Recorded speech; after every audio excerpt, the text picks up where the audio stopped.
Hola, buenas tardes. Vamos a comenzar con la ponencia. Este, Vamos a retomar a estas horas, a las 4:15, con la ponencia del doctor Guillermo Cabrera Ramos, Santiago Guillermo Cabrera Ramos. Nuestro querido profesor es profesor de San Marcos, profesor principal. Es ginecobstetra, Carlos Nacional Docente Madre Niños San Bartolomé, actual director del hospital, profesor principal de la Universidad Nacional Mayor de San Marcos. Nos va a dar su ponencia de diabetes gestacional. Doctor Santiago, puede comenzar, por favor. Ya, sí, buenas tardes. Bueno, muchas gracias por la presentación y por la invitación a este curso. Bueno, el tema pues, que vamos a presentar efectivamente es diabetes gestacional. Ya, muy bien. Le decía, el tema es diabetes gestacional. Estos son los aspectos que vamos a tocar en los minutos posteriores. En cuanto a la introducción, la diabetes mellitus gestacional es el trastorno médico más común en el embarazo y, como sabemos, es una intolerancia a los carbohidratos durante la gestación. Este término de diabetes gestacional fue acuñado inicialmente por Carrington en 1957 y ya se hizo más famoso después de las publicaciones de los famosos estudios de John Sullivan en el año 62 y 64. Esto facilitó la estrategia para la detección y la clasificación, pero estas definiciones de Sullivan tienen una serie de limitaciones. Y actualmente la mayor evidencia que se dispone ahora revela que la mayoría de los casos de diabetes gestacional, la gran mayoría, ya tienen una hiperglicemia preexistente, ¿no? Y por eso es muy útil hacer estos exámenes de rutina durante el embarazo. La gravedad de la hiperglicemia es clínicamente relevante para evaluar los riesgos maternos y fetales, ya sea a corto o largo plazo. Ahora, es muy importante también este otro aspecto.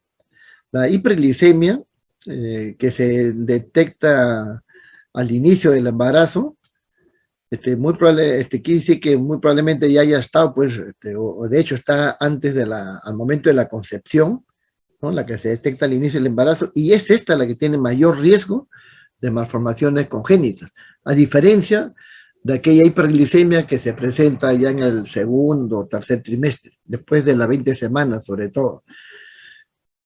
En cuanto a las definiciones a nivel mundial, no hay todavía un criterio universal, hay una serie de diagnósticos, hay consensos, pero todavía no se ponen de acuerdo todos.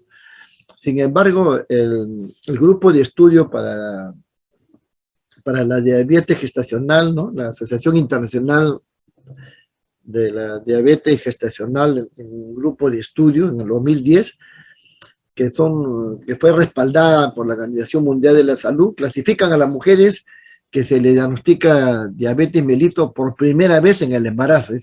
Es aquella diabetes, a la mujer que por primera vez se le diagnostica en el embarazo, se llama diabetes gestacional. Pero este mismo grupo de estudios describió a estas mujeres como diabetes manifiesto, ¿no? Y la OMS como diabetes gestacional.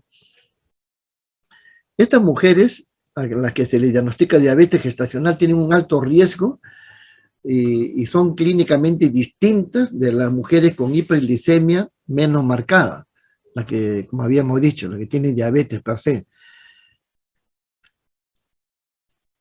Y las mujeres que tienen diabetes y estos criterios ya desde antes del embarazo, o que ya tienen diabetes mellitus diagnosticada antes del embarazo, deben clasificarse como pacientes con diabetes que se complica con el embarazo.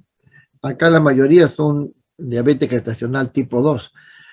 Acá está la clasificación clásica de la ADA, ¿no? Que diabetes tipo 1, tipo 2, eh, cuando hay una inadecuada selección de insulina, etcétera.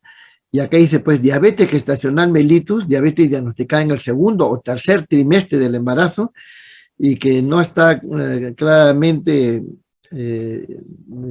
certificado que era anterior al embarazo. Entonces, miren, esta definición cambia un poco. No es que se diagnostica solamente por primera vez en el embarazo, sino en el segundo y el tercer trimestre. Esto es lo que las últimas investigaciones dicen en contraste a lo que decía antes, que todo diabetes que se diagnostica en el embarazo a cualquier edad era diabetes gestacional, ¿no?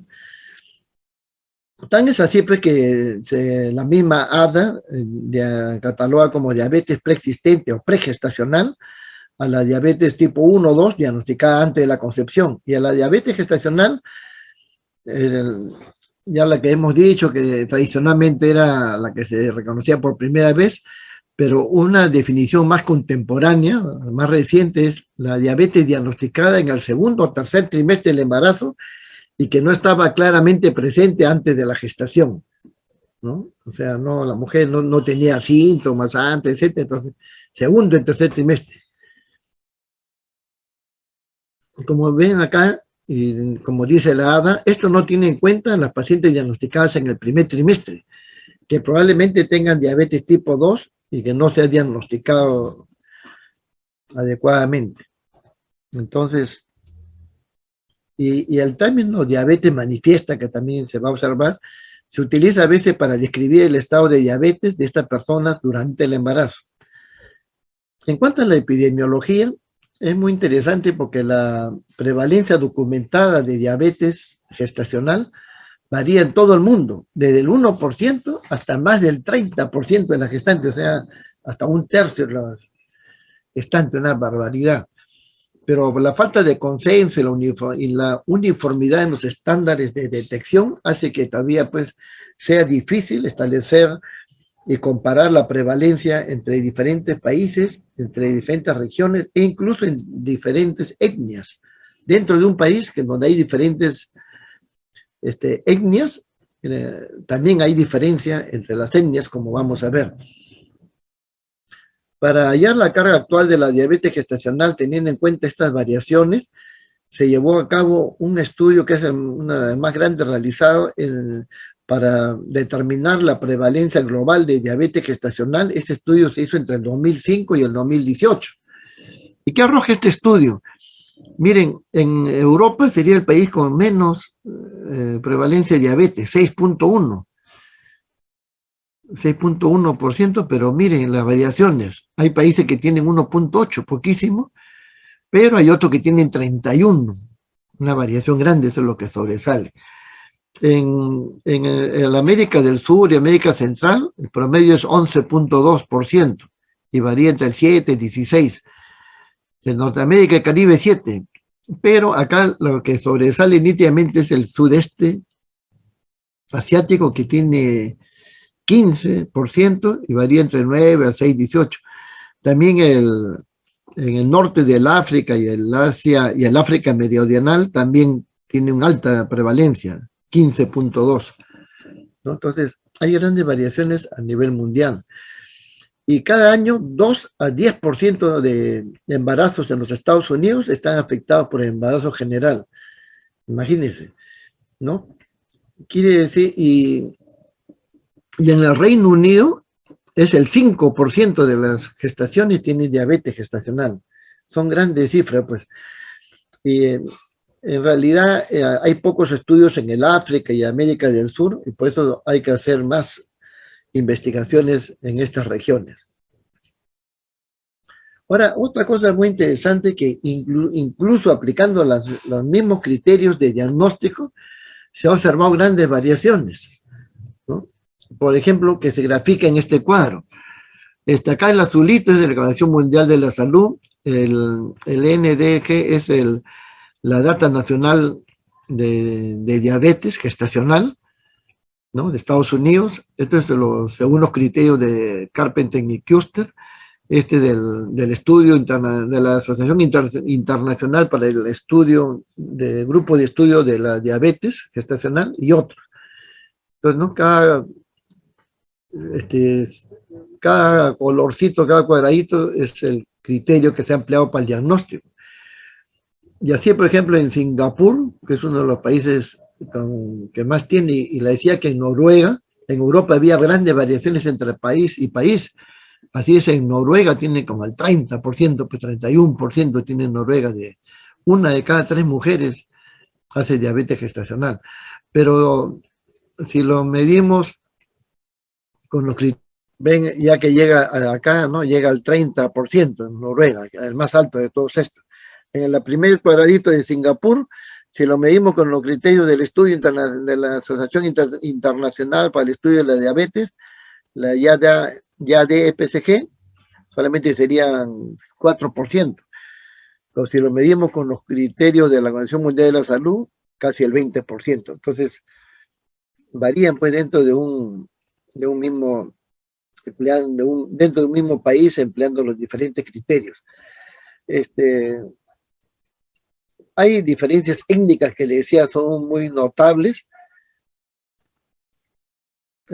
La expansión mundial de la diabetes se debe fundamentalmente al aumento del peso, al incremento de la obesidad en la población, ¿no? Cada vez, por ejemplo, en comparación a los años 60, la obesidad en los Estados Unidos ahora es hasta 3 veces más, entonces la diabetes aumenta también. Y también otro factor para la diabetes gestacional, otro factor importante es que cada vez las mujeres tienen hijos a mayor edad. Antes, a los 13 años ya tenían hijos, nuestras bisabuelitas, abuelas. Ahora pues las mujeres esperan 35, 40 años para su primer hijo. En los Estados Unidos la diabetes manifiesta en los adultos entre los 20 y 22 años del 4.5%, y un 29% adicional de estos individuos tiene prediabetes. Ya una tercera parte ya tenía prediabetes detectable. Muchos de estos casos diagnosticados como diabetes gestacional en realidad representan una hiperglicemia previa al embarazo que no se ha diagnosticado por diferentes causas. Ahora, cambiaron las tasas de diabetes, entonces, visto hasta ese momento, pues, está en aumento la diabetes. Y es cierto, esto han cambiado las tasas de diabetes gestacional del 2011 al 2019 entre las personas que tuvieron su parto por primera vez en los Estados Unidos, y hubo diferencias por grupos de raza y etnia, ¿no? Para responder estas preguntas, se ha hecho el estudio más grande para determinar la tasa de diabetes, ¿no? que se ha publicado en el JAMA el año pasado, donde el estudio abarca a casi 13 millones de nacimientos, y bueno, y excluyendo a las que no correspondían al estudio, haciendo los criterios de exclusión, quedaron 12.600.000, ¿no? Que es el universo de este estudio gigantesco de 12.600.000. En este estudio transversal, ¿no? Se observa que en gestantes en el primer nacimiento vivo entre los 15 a 44 años de edad de la gestante, la tasa de diabetes gestacional estandarizada por edad aumentó de 47.6 por 1.000 nacidos vivos a 63.5. Solamente en esta década, del 2011 al 2019, mira, un aumento, pues, en 10 años ha aumentado casi el 50% más de diabetes gestacional, para que vean que es realmente una epidemia la diabetes gestacional, ¿no? Ahora, ¿cuáles son las razas más afectadas y también las etnias más afectadas? Como vemos acá, la población no hispánica del Asia y de las islas del Pacífico, son las que más tienen, miren, son las que más porcentaje, y como del 2011 ha aumentado tremendamente al 2019. Del 2011 que tenía 63 ha aumentado hasta más de 129 por 1000 nacidos vivos. Y acá en el más bajo está la población blanca no hispánica, miren, ¿no? Acá que tiene esta línea negra. Entonces, ahí observamos cómo, pues, y en este otro cuadro empleamos ya por subgrupos étnicos y vemos que las mujeres indias asiáticas son las que más prevalencia tiene. Mire, es la línea punteada rosadita que está la más alta y también de lo que tenía 90, sí, ha aumentado pues significativamente, ¿no? Y Japón, la mujer japonesa, que es la que menos prevalencia tiene, pero también, si vemos la gráfica, también todos van en aumento, mira, todas las etnias, razas, países en aumento. ¿Y cómo está acá a nivel de Sudamérica y América Central? Vemos que también hay en aumento, esta línea verde, en aumento, pero las que más tienen son las mujeres mexicanas y las de mujeres de Puerto Rico. Como dice ahí, pues la prevalencia ha ido en aumento, probablemente aumento de la edad materna, al aumento del índice de masa corporal, al aumento de la obesidad, como le decía, que es una epidemia también mundial. Bueno, iremos aligerando. Entonces, independientemente de los criterios de diagnóstico de las tendencias temporales, la diabetes gestacional, ¿por qué es importante? Uno, porque aumenta el riesgo de las complicaciones durante el embarazo, tanto para la madre como para el feto, que vamos a ver, una serie de complicaciones. Y en segundo lugar, una cosa muy importante, que las mujeres que tienen diabetes gestacional corren el riesgo hasta 7 veces más de tener diabetes ya manifiesta en el futuro, de tener obesidad, convertirse en obesas y tener enfermedad cardiovascular prematura. Entonces, esas son dos razones fundamentales. Además, si tenemos en cuenta que cerca del 50% de las mujeres de edad que tienen diabetes gestacional van a ser diabetes tipo 2, casi la mitad, mire. Y como existen intervenciones eficaces como cambiar el estilo de vida, dieta saludable, etcétera, entonces es muy importante pues diagnosticar la diabetes gestacional, ¿no? No solamente por las implicancias en el feto y en la madre, sino para prevenir que se convierta en una diabetes tipo 2 y alterar la expectativa de vida de la mujer. Entonces, muy importante diagnosticar la diabetes gestacional. Hechas estas consideraciones, ¿cuáles son los cambios metabólicos, fisiológicos que se producen en el embarazo? Tenemos que observar esto para más o menos entender por qué es importante, por qué se producen todas estas alteraciones, ¿no? Es necesario, pues, conocer las variaciones metabólicas que ocurren en un embarazo normal. Para satisfacer las necesidades energéticas del embarazo en ayunas, la producción de glucosa endógena basal, principalmente la hepática, aumenta en un 30%, fíjense, en mujeres embarazadas sanas al final de la gestación. Un 30% más de glucosa endógena, sobre todo hepática. A pesar esto es algo muy importante, a pesar que hay un aumento sustancial de los niveles de insulina en ayunas. A pesar que aumenta la insulina, la producción de glucosa aumenta. Ese es un punto, ¿no? Acá ya se grafica, etcétera. Pues sigamos avanzando. Sin embargo, las concentraciones de glucosa circulante en ayunas disminuyen en el embarazo, muy probablemente debido a un aumento en el volumen plasmático al principio del embarazo y una mayor utilización de glucosa en las etapas posteriores de la gestación por parte de la unidad feto-placentaria. Eso es al inicio del embarazo. Ahora, la sensibilidad a la insulina periférica, ¿no?, que es la capacidad de la insulina para aumentar la captación de glucosa en el músculo esquelético y el tejido adiposo, disminuye 50% al final de la gestación. O sea, disminuye a la mitad la sensibilidad de la insulina para captar la glucosa.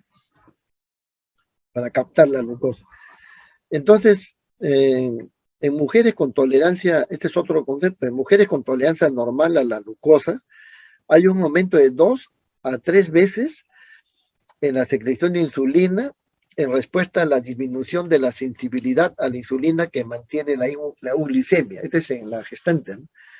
Que tiene tolerancia normal a la glucosa, 2 a 3 veces aumenta la secreción de insulina. Hay una hiperinsulinemia marcada. Y esto se va a producir, y esto va a acompañarse pues de cambios metabólicos, tanto en el feto y en el embarazo temprano como en el embarazo tardío, que hay que diferenciar eso. En el páncreas, por ejemplo, tempranamente aumenta la proliferación de células beta y aumenta la secreción de insulina. Y en el hígado aumenta el tamaño del hígado inicialmente, etc. En cambio, tardíamente disminuye en el hígado la sensibilidad a la insulina y en el metabolismo, en la movilización de nutrientes, glucosa, producción de ácidos grasos libres, etc.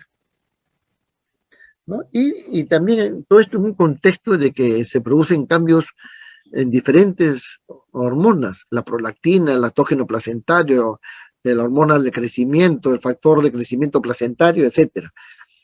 Y todo esto va a producir pues alteraciones a nivel del páncreas, hígado, músculo esquelético, el tejido adiposo y cambios hormonales, ¿no? Que incluye la leptina, adiponectina, etc. Entonces, el metabolismo materno de aminoácidos y lípidos también se ve afectado por la disminución de la sensibilidad a la insulina durante el embarazo y también está relacionado con el mayor riesgo de aumento del crecimiento y de la adiposidad fetal, ¿no? Del aumento de peso. Y acá, sería muy largo ya explayarnos, pero acá, resumen, esta presentación la voy a dejar para que ustedes revisen.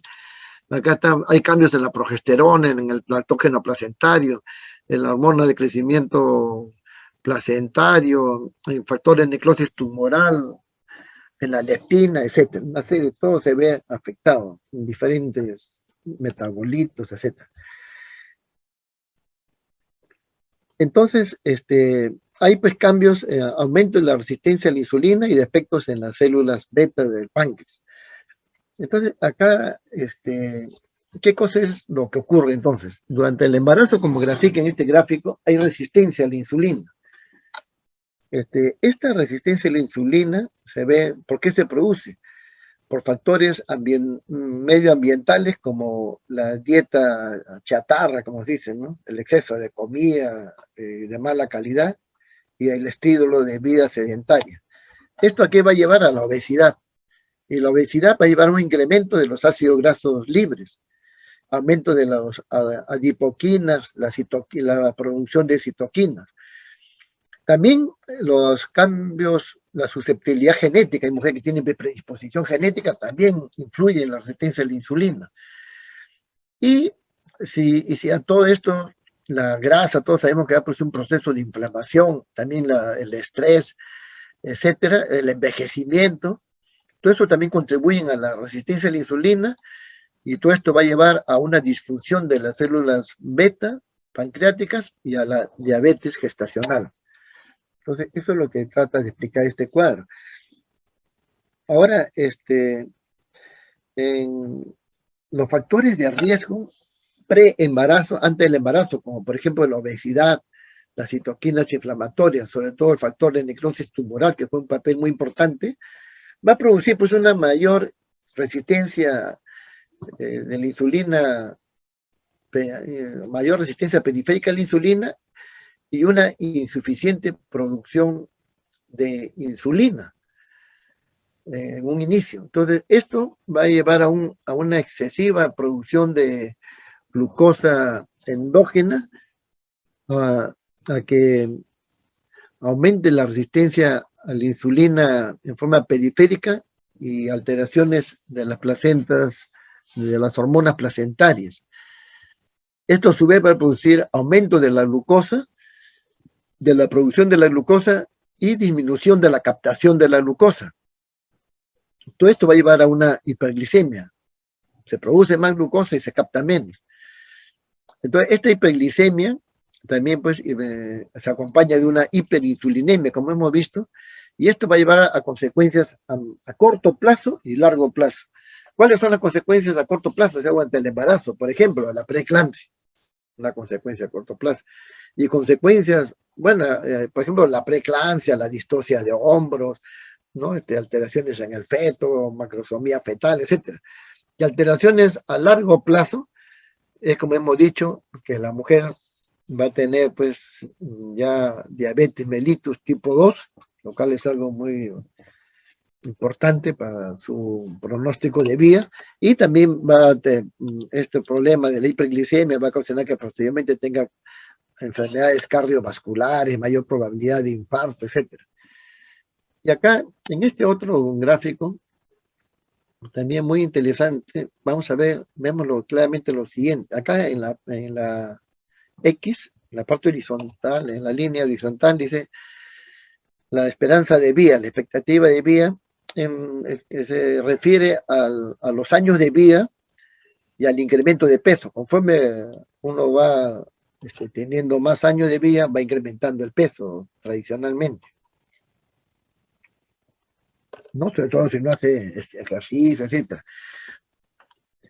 Y acá está en la Y de este cuadro, en la Y está la resistencia a la insulina y la disfunción de las células beta. Y fíjese, esto es en una mujer normal, el azul. Esta es la línea que sigue una mujer normal. Y cuando está gestando es la línea apuntada, nuevamente después vuelve a su nivel normal. Y en rojo es la curva que sigue una mujer que tiene diabetes gestacional o que tiene resistencia ya a la insulina. Y cuando esta mujer que tiene resistencia a la insulina hace diabetes gestacional, ya traspasa los criterios, se convierte en una diabetes mellitus, ya actúa como una diabetes mellitus. Si pasaba el embarazo, ya vuelve a su nivel normal, pero mire, la curva sigue muy superior la resistencia a la insulina que lo que es en una mujer normal. Entonces, hay pues definitivamente eso ya hay una mayor resistencia a la insulina. Entonces, la gestación como prueba de estrés metabólico para el trastorno metabólico futuro, ¿no? La gestación altera, pues, toda esta situación lo agrava. Entonces, el mayor riesgo de diabetes tipo 2 en la mujer está relacionado con las anomalías basales preexistentes, que no han sido diagnosticadas, una disfunción adicional y progresiva en las células beta. En cuanto a la fisiología también, ya no tenemos poco tiempo ya. Solo el 2 al 13% de las mujeres con diabetes gestacional tienen anticuerpos contra antígenos de células beta específicos, y aproximadamente el 5% de las mujeres con diabetes gestacional tienen variantes monogénicas de diabetes mellitus, que más comúnmente involucran mutaciones de las glucosinasas en poblaciones blancas. ¿No? Todo esto está refrendado acá con sus referencias bibliográficas, ¿no? Por ejemplo, acá en Nature Reviews de la diabetes gestacional en el año 2019, etc. Ahora, esto se producen comúnmente mutaciones en la glucosinasa en poblaciones blancas. Una mutación heterocigota en glucosinasas en la madre a menudo da como resultado concentraciones de glucosa en ayunas levemente elevadas, aumentando el riesgo de crecimiento fetal excesivo si el feto no tiene la mutación. Si el feto sí tiene la mutación, o sea, si la mutación de la glucosinasa está presente en el feto y en la madre, el crecimiento fetal es normal, imagínense. Entonces, en las mujeres que son normoglicémicas antes del embarazo, pero desarrollan diabetes gestacional al final del embarazo, hay una evidencia de sensibilidad periférica a la insulina disminuida, está disminuida la sensibilidad a la insulina antes de la concepción, eso también se ha visto, ¿no? O sea, no es que aparece un momento, sino que ya previamente habían tenido alteración. Entonces, y esto se grafica acá, como acá está el grupo control y el grupo que tiene diabetes gestacional, ¿no? Que ha tenido diabetes gestacional. Antes, este grupo que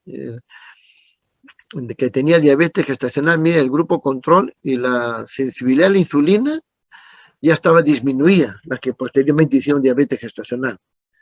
En el embarazo temprano también está disminuida la sensibilidad a la insulina, y en el embarazo tardío se hace también ya más evidente todavía, porque acá es 70%, acá la mitad o menos. Entonces, eso demuestra también que la sensibilidad a la insulina disminuye notoriamente. Ahora, esto acá también observamos lo siguiente. En la resistencia a la insulina, en la mujer que tiene una tolerancia a la glucosa y que no está embarazada, fíjese acá cómo están los receptores a la insulina. Acá está el sustrato de resistencia a la insulina tipo 1. Acá está la fosforilización de los metabolitos, ¿no? Y mire, estos actúan sobre el sustrato de resistencia a la insulina 1 y el P13K, y esto produce la acción de la insulina, y mire, actúan, acá lo grafican con una línea negra, ¿no? Que produce el glutatión 4, y la glucosa va a poder entrar al tejido. Pero esto es en la mujer que tiene una T de tolerancia a la glucosa normal y que no está gestando. Y en la que tiene, está embarazada, pero con T de tolerancia normal, fíjese, acá disminuye el sustrato de resistencia a la insulina 1, esta flecha roja. Y esto hace que la acción de la insulina sea más tenue, como puesto está en líneas puntuadas. Y en este gráfico observamos que la mujer que tiene ya diabetes gestacional, no se hace más evidente la disminución de sustratos de resistencia a la insulina 1, y la acción de la insulina es mucho más débil. Mira, apenas se grafica acá con línea apenas punteada, acá mucho más intenso, y acá ya lo normal. Entonces, esto se ve pues a diferentes metabolitos y sustratos que, bueno, el tiempo nos gana, tendremos que conocer más rápidamente. Y ahora, históricamente, la resistencia a la insulina durante el embarazo se ha atribuido a los efectos de las hormonas liberadas por la placenta, como el lactógeno placentario y la hormona de crecimiento placentario. La inflamación relacionada con la obesidad y el factor de necrosis tumoral activa una vía que aumenta los niveles de esfingomielasa y ceramida que interfiere con la autofosforilización del receptor de insulina que le estaba hablando, e interrumpe la cascada de señalización de insulina, ¿no? Es lo que le decía. Ahora, otro acá aspecto importante. A los pocos días de producción de la placenta se produce un aumento rápido y sustancial del 120% en la sensibilidad a la insulina, y una disminución de la respuesta a la insulina en comparación a la última etapa de la gestación. Entonces, fíjese acá, esta es la mujer normoglicémica, y con línea verde está la diabetes gestacional. Esta es la secreción de insulina. Y fíjese, ¿quién tiene mayor secreción de insulina? La mujer que tiene, que está normoglicémica. Y esto, o sea que no es por la secreción de insulina, sino la sensibilidad es lo que va disminuyendo, ¿no? Conforme, y en la que está gestando en el tercer trimestre, la que tiene normoglicemia y la que tiene diabetes gestacional están en este nivel, son estas bolitas verdes. Pero ya cuando está este es en el tercer trimestre, cuando está en el postparto, mire, ya disminuyen, pero siempre disminuye también la sensibilidad a la insulina. Acá va aumentando, más bien, aumenta la sensibilidad a la insulina, y acá la secreción aumenta, pero la sensibilidad a la insulina aumenta conforme produce el parto, ya en el postparto. Ahora, otra cuestión importante es que se tiene que tratar que la mujer vuelva al peso corporal previo al embarazo. Esto produce una mejora sustancial en la condición metabólica general, lo que respalda el concepto de que el embarazo no tiene por qué tener un efecto perjudicial a largo plazo en la salud metabólica de la mujer. Una cuestión fundamental es que la mujer recupere su peso anterior. Bueno, ahora acá lo importante es que la transferencia transplacentaria de glucosa se satura cuando la diferencia de concentración de glucosa entre la circulación materna y fetal es de más de 25 milimol. Entonces, pasado eso, ya se satura. Y la glicemia fetal se modifica por los niveles de insulina fetal que suelen estar elevados en la diabetes gestacional, ¿no? Lo cual se grafica, dice, la glucosa materna es el principal macronutriente que sustenta el crecimiento fetal. Ahora, los sistemas de transferencia placentaria son mucho menos eficientes para los ácidos grasos y por lo tanto solo 3% de los ácidos grasos maternos llegan a la circulación fetal. Acá es importante que el feto puede sintetizar sus propios ácidos grasos no esenciales, utilizando glucosa como precursor. Y solo el 20% de los ácidos grasos en la grasa neonatal se derivan de fuentes maternas. Pero esta es acá una cuestión importante, que la transferencia de ácidos grasos no parece verse alterada por la diabetes, excepto por el ácido docosahexanoico,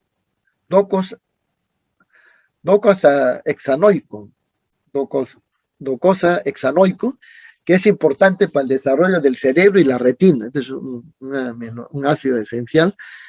Entonces, el feto sí depende de la madre, por eso la madre tiene que tener también cierta alimentación, maní, nueces se recomiendan para que tenga este ácido y lo pueda referir al feto. Bueno, al final del embarazo, solo 9 a 10% de la superficie placentaria está involucrada en la mediación de la transferencia de nutrientes al feto. Y esto no se modifica en la diabetes gestacional.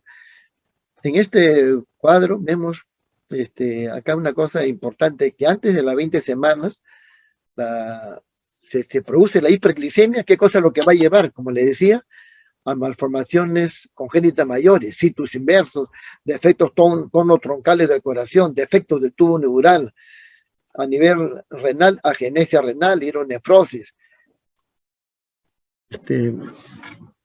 el síndrome de regresión caudal, etcétera, que es atresias en el sistema gastrointestinal. Todo esto, la hiperglicemia está manifiesta antes de las 20 semanas. Si se pasa en las 20 semanas, ya se va a producir hiperinsulinemia, más hiperglicemia, va a haber alteraciones aumenta el anabolismo, y esto va a ocasionar macrosomía fetal, hipoxia, etcétera. Y estos, ya al momento del parto va a haber mayor tasa de prematuridad en el neonato, va a haber alteraciones del aparato hormona, porque se han producido cambios en el calcio materno y en el magnesio de la madre. Entonces va a haber hipocalcemia, hipomagnesemia en la madre, como hay también los efectos del cortisol, en la maduración por cortisol están inhibidos, hay síndrome de distrés respiratorio, el feto va a ser hipoglicemia, síndrome del intestino corto, etc. Entonces, consecuencias a corto plazo de la madre, la preeclampsia, polihidramnia, parto instrumentado, distocia de hombros, aumenta la mortalidad perinatal, también va a haber complicaciones maternas, que aumentan según el nivel de glucosa, va a ser mayores las complicaciones. Va a haber mayor cantidad de óbitos, muerte fetal súbita. ¿Cómo vamos a evitar esto? Manteniendo una euglicemia. Si nosotros mantenemos la glucosa normal, todas estas complicaciones van a disminuir. De ahí la importancia de diagnosticar y tratar la hiperglicemia, ¿no?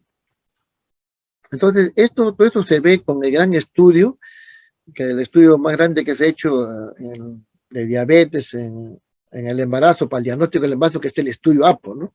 Que es efectos adversos de la hiperglicemia en el embarazo.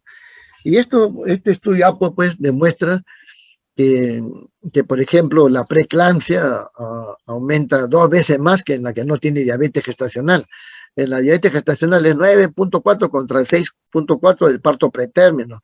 La cesárea 24 contra 16, la distocia de hombros también aumenta, etcétera. Entonces, todo esto es muy importante, y a largo plazo en la madre ya hemos dicho que va a haber más posibilidad, hasta 7 veces más de que haga diabetes gestacional tipo 2 por el resto de su vida, alteraciones cardíacas, infarto, obesidad, alteraciones en la descendencia, que los fetos la descendencia sean obesos, sufran de alteraciones cardíacas, tengan intolerancia a la glucosa, etcétera. Y también van a tener, pues, la descendencia también va a tener más posibilidad de diabetes, obesidad en los hijos, etcétera. Entonces, todo esto hay un círculo vicioso, pues, que va a cuestionar todas estas situaciones, ¿no? La diabetes gestacional es un ciclo transgeneracional de obesidad y diabetes con 3 ventanas críticas de oportunidades para romper el ciclo, ¿no? El desarrollo, factores medioambientales. Entonces acá tenemos que cambiar el estilo de vida, factores socioeconómicos, educación, una cosa fundamental, factores individuales, la etnicidad, factores genéticos, etcétera, ¿no? Y todo esto va a ocasionar también el trabajo de parto prolongado, más incidencias cesáreas, síndromes metabólicos, etcétera. Y según la raza, vamos a ver, se ha hecho estudios también. Hay mayor cesárea, sí. ¿Y quiénes son las que tienen más cantidad de cesáreas? ¿En qué raza? En los negros, como está acá, la raza negra. ¿Quiénes son los que tienen mayor cantidad de cesáreas primarias? La raza negra. ¿Quiénes tienen lo que tienen mayor cantidad de preeclampsia? De preeclampsia, las mujeres de las asiáticas de la isla del Pacífico, ¿no? No, las mujeres de preeclampsia van a ser las mujeres de raza negra también, y están seguidas de las mujeres blancas. Ahora, ¿quiénes son las que van a necesitar mayor transfusión de sangre? Acá también están las indias americanas, así sea por factores raciales. Igualmente, ¿quiénes van a tener mayor proporción de pequeños para la edad gestacional? Las pacientes asiáticas y de las islas del Pacífico. Entonces, pues, y acá está explicado, ¿no? Tasas cesáreas, indias americanas, por 1.336 tasas cesáreas, las indias americanas también 233, preeclampsias, las indias americanas, etcétera. Entonces, todas estas cuestiones influyen, los factores raciales, y no solamente en la diabetes, sino que, como vemos, en diferentes factores. ¿Quiénes son las que tienen mayor proporción de transfusión sanguínea? Las indias americanas también. En segundo lugar, las mujeres asiáticas, etcétera. Las blancas están por debajo. ¿Cuáles son los factores de riesgo para la diabetes? Son el sobrepeso, la edad avanzada, que no hay ancestro de raza blanca, historia familiar de diabetes tipo 2, que haya tenido embarazo de mayor de 20 semanas, el feto hombre también, el feto masculino, embarazo gemelar, factores genéticos. Factores de riesgo modificables, la edad materna, historia personal, etnicidad, eso no se puede modificar, pues la edad, la raza, etcétera. Pero factores de riesgo que sí podrían ser modificables son el índice de masa corporal, el tabaquismo, el estilo de vida, el síndrome de ovario poliquístico, eso, las deficiencias dietéticas, etcétera, eso sí lo podemos modificar, y por eso es importante detectar también a estas mujeres en la etapa preconcepcional, ¿no? Para mejorar su estilo de vida y mejorar su pronóstico. Muy bien. Ahora, ¿se puede reducir el riesgo durante el embarazo? Acá hay una serie de controversias, ¿no? Como por ejemplo en este gráfico, administrando una dieta, mujeres que recibían consejo nutricional, interconsulta con nutricionista, la proporción de que desarrollaron diabetes es 80%, ¿no? 80 y 100 mujeres, y las que no recibieron esta interconsulta nutricional, igualito, ¿no? Entonces casi no hay variación. La tasa de cesárea también parecida, o sea, no, este estudio demuestra que no tanto es la dieta. Entonces, ¿qué cosa será importante?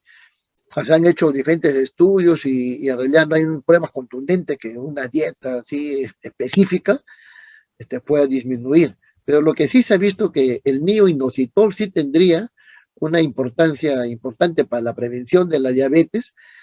Y también los probióticos, algunos probióticos, aunque también no están claramente establecidos, también algunos probióticos y una sustancia que es el Lactobacillus rhamnosus y el Bifidobacterium animalis subs también redujeron en forma significativa en estos estudios que están ahí señalizados abajo, en las referencias del 35 al 13%. La metformina puede reducir el riesgo durante el embarazo en las mujeres con alto riesgo, con sobrepeso y obesas, y en mujeres con antecedentes de síndrome de ovario poliquístico sí tendría utilidad, pero no hay una evidencia firme también de que la metformina a todas las mujeres le va a hacer. Específicamente sería mejor en las que tienen alto riesgo y tienen de obesidad, antecedentes, y sobre todo las que tienen síndrome de ovario poliquístico. Ahora, los criterios diagnósticos, bueno, el tiempo ya nos ha ganado, trataré de unos 5 minutos más de robarle el tiempo al siguiente expositor. Han variado de los estudios de Anselmo y hay pruebas de 1 paso y 2 pasos. 1 paso que le dan 50 gramos de glucosa, si sale alterado se le hace otra prueba. No, pero acá el consenso actual es hacerlo de un solo paso, como lo hizo el estudio APO, ¿no? Efectos adversos de la hiperglicemia durante el embarazo, y que establece como punto de corte de mayor o igual a 92 en el basal, 180 a la hora y 153 miligramos de glucosa a las 2 horas. Ya después de los estudios de la IADPSG y todos son más o menos parecidos, y acá en acá hay diferentes medidas, pero ya bueno, todos son parecidos. Acá lo importante es que todos los países, acá lo he puesto en este lado, todos los países que usan la prueba de un solo paso, la gran mayoría, no todos los países, sino la gran mayoría de instituciones, hacen la prueba de un solo paso, con 75 gramos de glucosa. Por eso he puesto acá la bandera de la Unión Europea, Australia, Nueva Zelanda, el Japón, la FIGO y la Federación Internacional de Diabetes. El único que recomienda en 2 pasos actualmente es el ACOG, Colegio Americano de Ginecobstetricia, ¿no? La guía NICE de Inglaterra recomienda de 1 paso en la de alto riesgo y 2 pasos en la de bajo riesgo. El screening, pues, es importante, debería hacerse a todas las mujeres, debería hacerse a todas las mujeres de riesgo, y en nuestro caso, como por el hecho de ser latinos, etcétera, debe hacerse en forma universal, como se quedó en el consenso que hicimos de la Sociedad Peruana de Ginecobstetricia con la Sociedad Peruana de Endocrinología, hacer tamizaje universal. Ahora, se puede emplear ustedes saben que también es molestoso de tolerancia a la glucosa, tomar la glucosa anhidra produce náusea, vómitos. Una alternativa importante es hacer un dosaje de hemoglobina glicosilada, pero esta hemoglobina glicosilada también hay que tener en cuenta que está alterada por algunos factores, uno de ellos que es la anemia. Entonces eso puede alterarlo, y en nuestro país en un gran porcentaje son anémicos. O también cuando tienen el hígado aumentado, esplenomegalia, talasemia, etcétera, también pueden alterar la hemoglobina glicosilada. Entonces, todas estas cuestiones hay que tenerlas muy en cuenta, y en el de 2 pasos, ¿no? En ayunas, ya podemos hacerle cuando le damos el segundo paso, si tiene 126 o 200 miligramos postprandial, ya le diagnosticamos de diabetes. Acá le decía la hemoglobina glicosilada, una falsa elevación de la hemoglobina glicosilada es por la deficiencia de hierro, deficiencia de B12, anemias, ¿no? La hiperbilirrubinemia, y una falsa reducción por talasemia, esplenomegalia, etc. Bueno, acá no está claramente establecido, pues ya la mayoría, como hemos visto, establecen de un solo paso.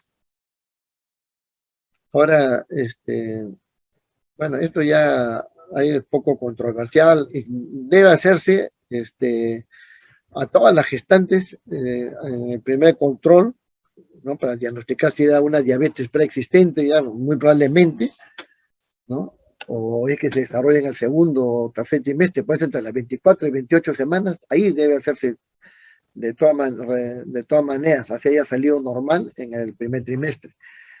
Eso debe repetirse. Ahora, de la clasificación de Priscilla White, que fue clásico, ya todo eso ha variado y ahora la ADA, como hemos dicho, ya pues hace otras clasificaciones. Y las enfermedades, las complicaciones de la diabetes, son múltiples, ¿no? En diferentes órganos hay enfermedades, bueno, el páncreas, alteración en el páncreas, puede producir pancreatitis, trauma del páncreas, etcétera. Todo esto puede producir alteraciones en disfunción de las células D. Y por último, el manejo. Lo importante es mantener una euglicemia. Si mantenemos una euglicemia, vamos a disminuir todas estas complicaciones del aumento de la cesárea, preeclampsia, distocia de hombros, etcétera, como vemos acá. Mire, ¿se debe tratar o no? Sí se debe tratar o no, sí se debe tratar. Sí se debe tratar y acá están. Todos esto tiene un efecto benéfico, disminuyen el riesgo relativo. La admisión a UCI, síndrome de distrés respiratorio, todo eso aumenta con el tratamiento. Entonces acá lo importante es que es necesario el tratamiento. Se ha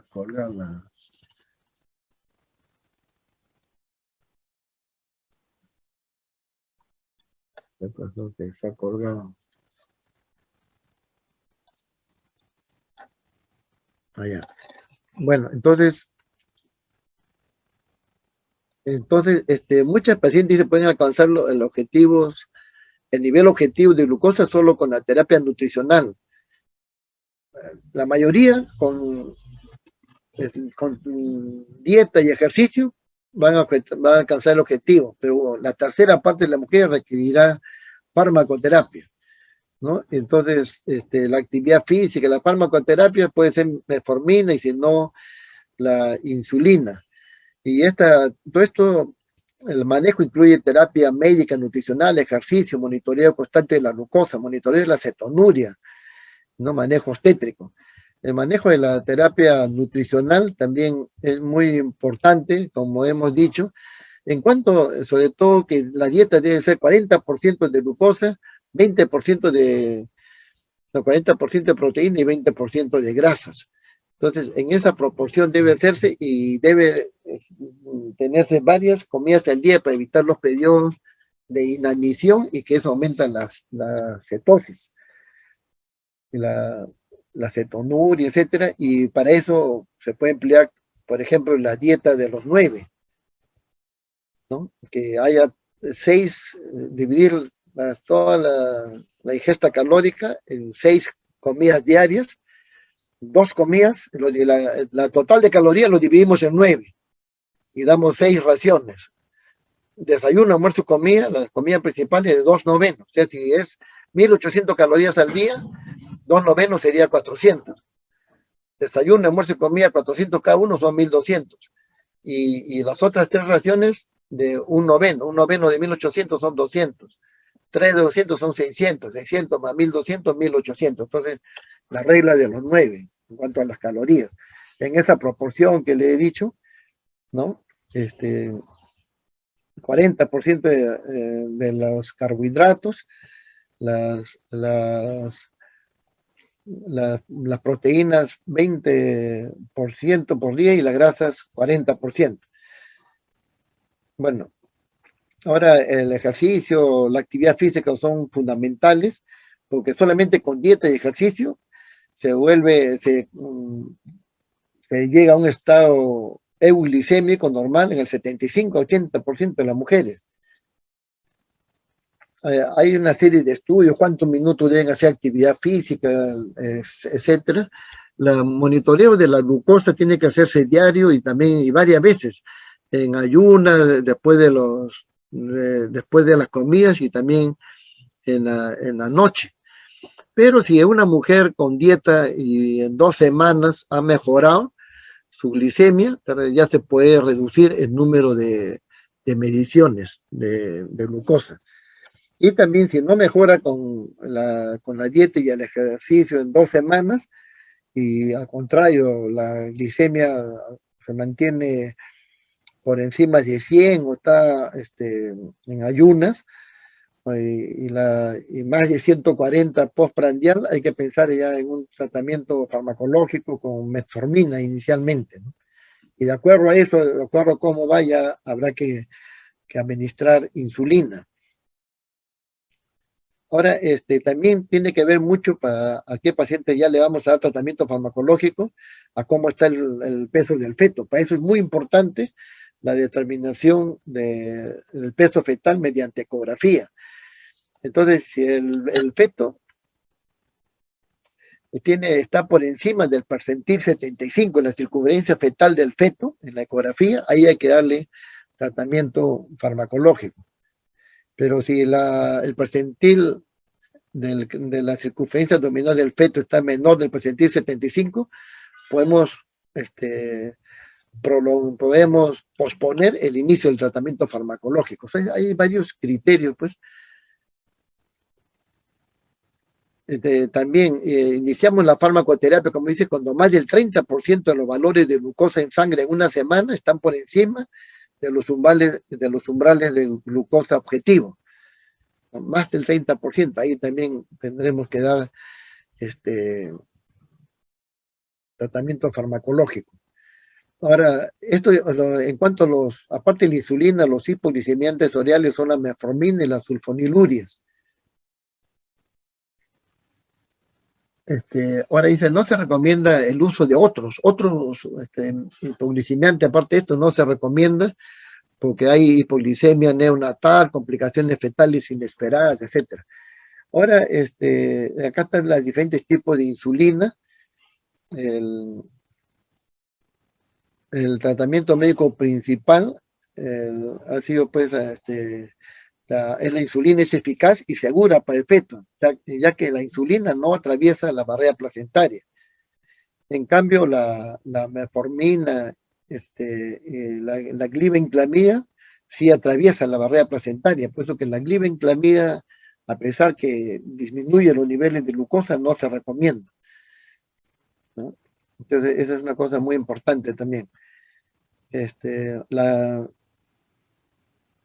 La metformina actúa principalmente mediante la supresión de la producción de glucosa hepática, que conduce a una reducción de los niveles de glucosa plasmática en ayunas. Es el tratamiento de primera línea, la metformina, durante el embarazo, ¿no? La metformina atraviesa la barrera placentaria y puede afectar potencialmente el desarrollo del feto, como antes se decía, pues después múltiples estudios han dicho que no afecta y que por lo general es inocua la metformina, no así la glibenclamida, que sí podría afectar y no se recomienda su uso. Doctor Cabrera, en relación a su tiempo, doctor Cabrera. Sí. Ya, muy bien, entonces para terminar, ¿a cuándo vamos a terminar en el embarazo? Sí, un minuto final, disculpen la demora.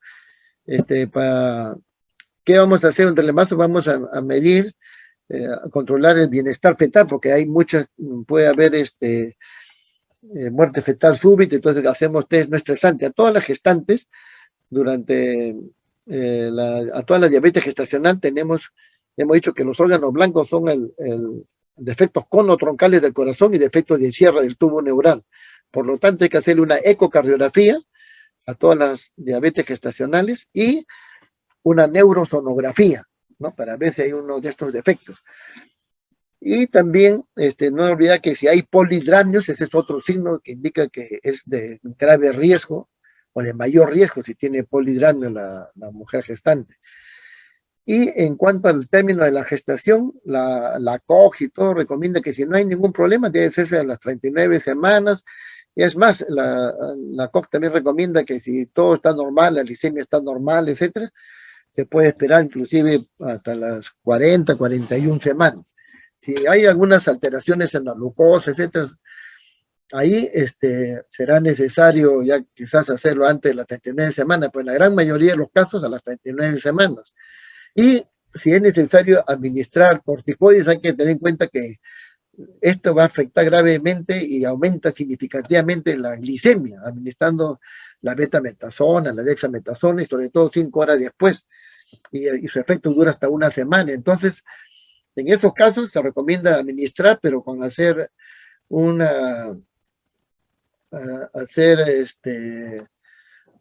control seriado de la glucosa, ¿no? Y según eso, administrar insulina. Administrar insulina a escala móvil.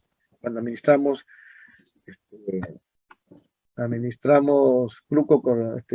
corticoides para madurar el pulmón. Bueno, entonces ahí nos quedaríamos, doctor, y muchas gracias. Doctor, gracias, sí, doctor, está interesante la ponencia. Hablar de diabetes pues, es un tema, como ya mencionó, amplio también, pero ha dado el mensaje que los oyentes necesitan. Gracias, doctor, Claro, muy claro. Sí, amable. no, gracias a ti, más bien, sí, gracias a todos. Gracias.